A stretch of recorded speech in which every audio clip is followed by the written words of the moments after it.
What's up, friends? Welcome back once again to Filomania.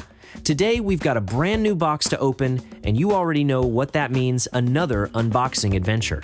This package comes from a US knife retailer. I wouldn't call it an unknown shop, but it definitely feels like one of those low-profile dealers that not everyone has heard of. And honestly, that's where I often find the best surprises, unique stock, rare models, and sometimes prices you don't expect. Inside the box are two knives. I'll save one for later, but in this video we're focusing on the star of the show, the Kansept ODD 21, finished in a stunning mirror polished DLC. This is one of those knives I didn't necessarily plan to pick up, but the second I saw it, it grabbed me. The design, the finish, and the price, it all came together, and I knew I had to add it to the collection. Here's the info on the box. Kansept ODD 21 3.0 8-inch blade, designed by TuffKnives and produced by Kansept, a company that not only builds its own models, but also does OEM work for a variety of knife brands. The description reads, Mirror DLC, which means a glossy, jet black, mirror-like coating, a finish that looks absolutely striking. And the blade steel? Premium CPM 20 CV. Add to that a titanium frame with the mirror DLC coating, and you get a knife that's as durable as it is eye-catching. I've been itching to open this one since it landed, so let's not wait any longer. Let's take a closer look at the Kansept ODD 21. Alright, let's set this little one aside for now. Damn, here we go. This is actually my first Kansept knife, so the packaging itself already feels like something new for me. Let's go slowly and see exactly what's inside. In the envelope, Kansept keeps it simple, just a cardboard sleeve. Inside, you'll find the warranty card, with the usual notes on what's covered and what isn't. There's also a use and care guide with instructions on how to maintain your knife properly. You even get a set of factory photos images of Kansept's facilities and their production process, plus a sheet of QR codes that take you directly to Kansept Knives' social media pages. Pretty handy if you want to follow them and keep up with new drops. Of course, no premium knife package is complete without the classic microfiber cloth, perfect for keeping your blade clean and polished. Now for the good part. The knife itself comes in a nylon pouch trimmed with a faux leather accent, and then straight to the main event. Look at this beauty! Just look at how this thing shines! That mirror DLC finish is exactly what grabbed my attention the first time I saw it. It reflects light like a piece of jewelry, but on a full-size blade, it's bold, it's dramatic, it's pure eye candy. Let's wipe it down a bit. Like most knives fresh out of the factory, it arrives with a light coat of oil to protect the blade. Nothing unusual, but it's always nice to see the steel's true shine once you clean it up. Of course, before shipping out, these knives get a bit of tuning. They make sure everything is properly lubricated and ready to go. Now, here's what makes this piece so interesting. The handles are titanium, while the blade itself is steel. Over the titanium scales, Kansept applied a DLC coating that's diamond-like carbon, which is normally just a flat black protective layer. But in this case, they went a step further. They gave it a mirror finish, so it reflects like glass. It's striking, and it sets this knife apart right away. Take a closer look at the pocket clip. It's also DLC coated, but instead of the mirror effect, Kansept went with a stone-washed matte finish. That contrast mirror against matte gives the knife a subtle elegance. The shiny body demands attention, while the clip stays discreet. This is a flipper knife. Of course, you've got the tab right here for the standard deployment. But it's also a front flipper, meaning you can roll it open with your thumb from the top edge. Let me try that though. My angle here is a little awkward. There we go. And how does it feel in hand? Honestly, it feels great. The proportions, the weight, the smoothness, it all comes together nicely. Photographically, this knife is a dream. It has that look that makes people think it's worth far more than what you actually paid for it. Now, don't get me wrong, I'm not saying this is a cheap knife, but it's also not in the wallet emptying category. It sits in that upper mid-price range, respectable, well-made, but not outrageously expensive. Keep that in mind when you judge what you get for the money. Performance-wise, the action is excellent. The flipper deploys super fast, really. If you use the rear flipper, the blade snaps out with impressive speed and consistency. That's one of the things that surprised me the most. That said, the front flipper area is a different story. The front tab itself is a bit aggressive. What I mean is this section isn't heavily rounded. You can feel hard 90-degree edges and some fairly pronounced texture where the thumb rides. With that high divided by low relief and the sharp cornering, your thumb does feel the edge when you try to open it from the front. Honestly, it's not the most comfortable front flip I've used. I actually nicked my thumb a little while testing it, which tells you this is one of those knives where technique matters.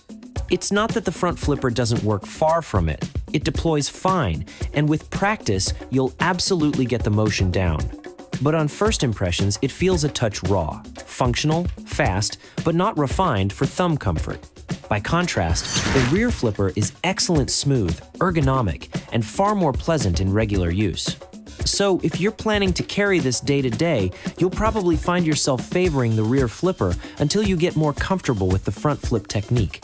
Man, this little guy feels fantastic. Honestly, super compact, very comfortable, and really pleasant in hand. Nothing sharp or awkward here, nothing poking at you like on the other piece I mentioned earlier. The rear flipper is discreet, low profile, and smooth. On this side, there's no jimping at all, which means the surface feels soft and clean to the touch. The jimping is concentrated only where it matters up top because that's the exact spot where you're meant to put downward pressure when deploying the blade. It makes sense, and the design choice is clear. Now, here's something odd. All of a sudden, I started noticing a change in the action. Do you hear that? That tiny noise? Let me bring the mic closer.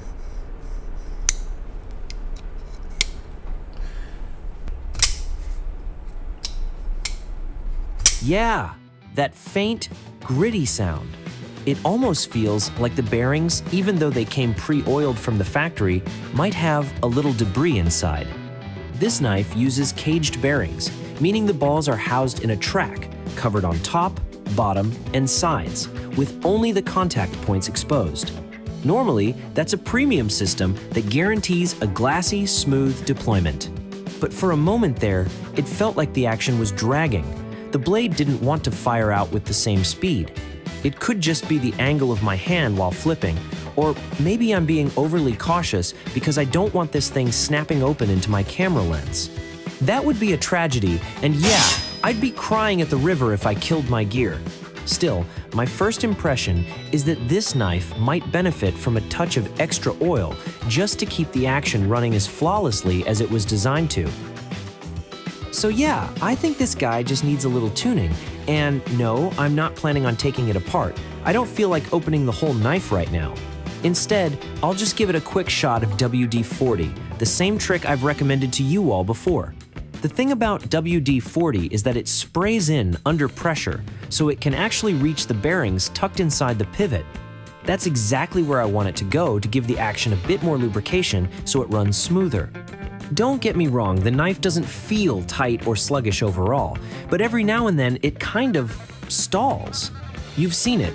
It hesitates mid-deployment when it really shouldn't. That little pause tells me the internals might be running a bit dry. And while it's not a serious issue, it does affect the first impression you get when handling the knife.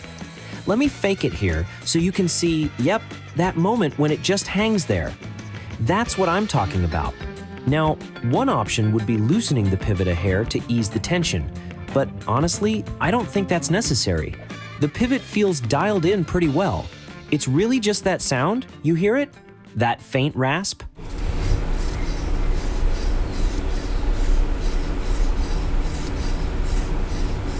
That's the dry metal talking. Again, not a deal breaker, but worth pointing out. And yeah, it happened to me again just now. Let's try the front flipper this time. Damn, that actually hurts. Seriously, my thumb is taking a beating with this one. Anyway, moving on, another thing I noticed. This is a frame lock design. On the spine of the knife, you do feel that there's been some real chamfering work done. When you squeeze the handle hard, there are no sharp corners digging into your palm.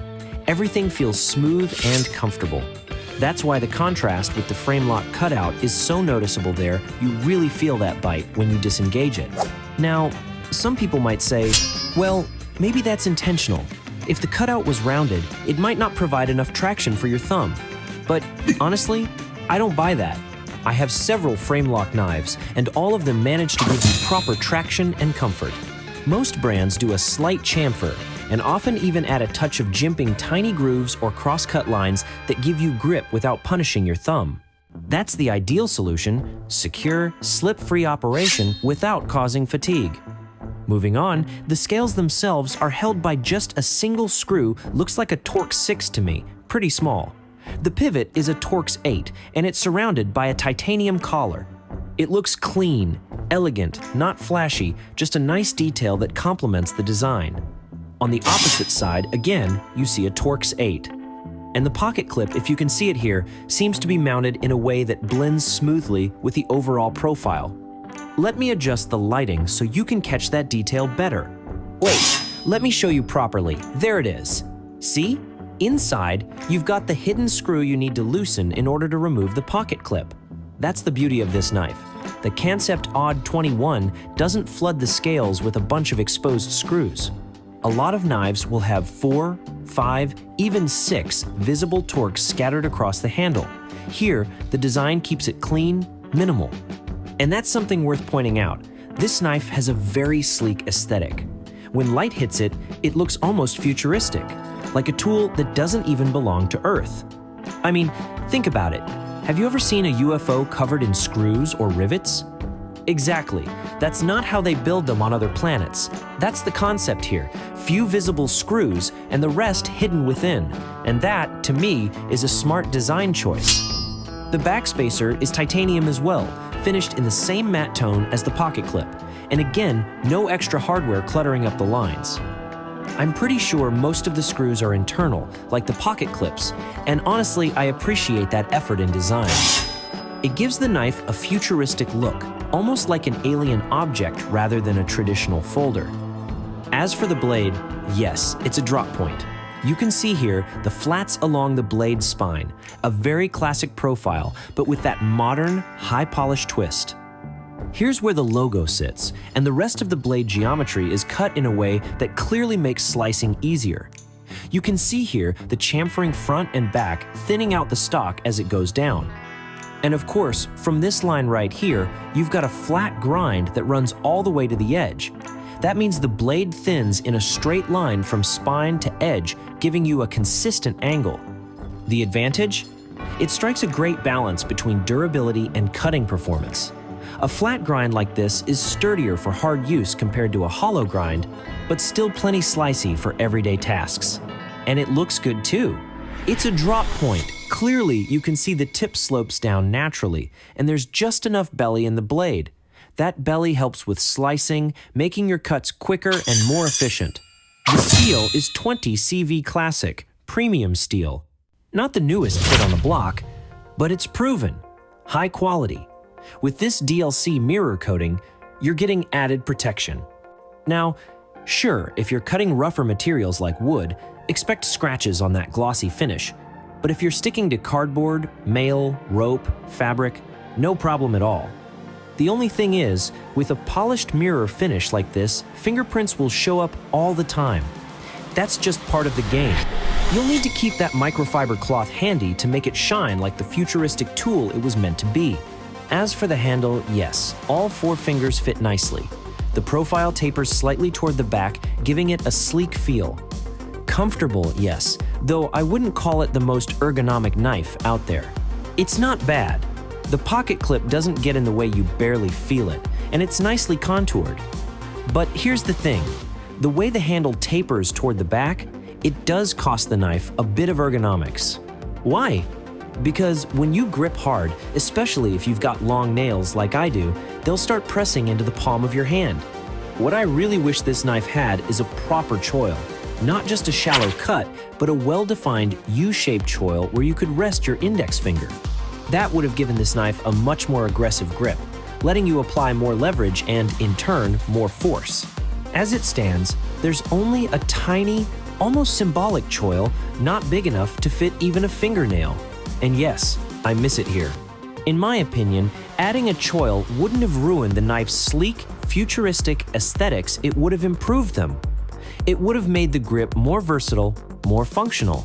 As it is, when you place your index finger behind that curved section where the frame lock sits, and with no jimping anywhere on the spine or the handle, the grip feels not uncomfortable, but definitely not the strongest from an ergonomic standpoint.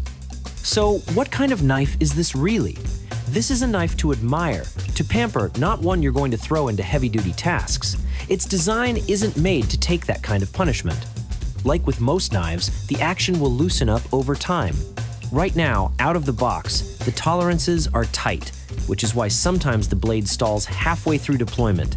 It shouldn't, but it happens, and it's normal.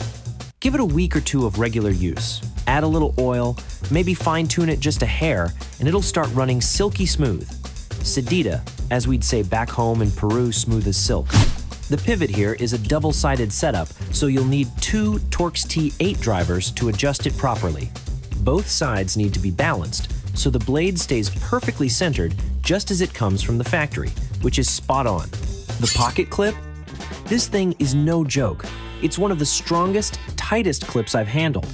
It clamps onto your pocket like a tick, and it's not letting go. My only hope is that the design is refined enough that it won't shred your pants over time.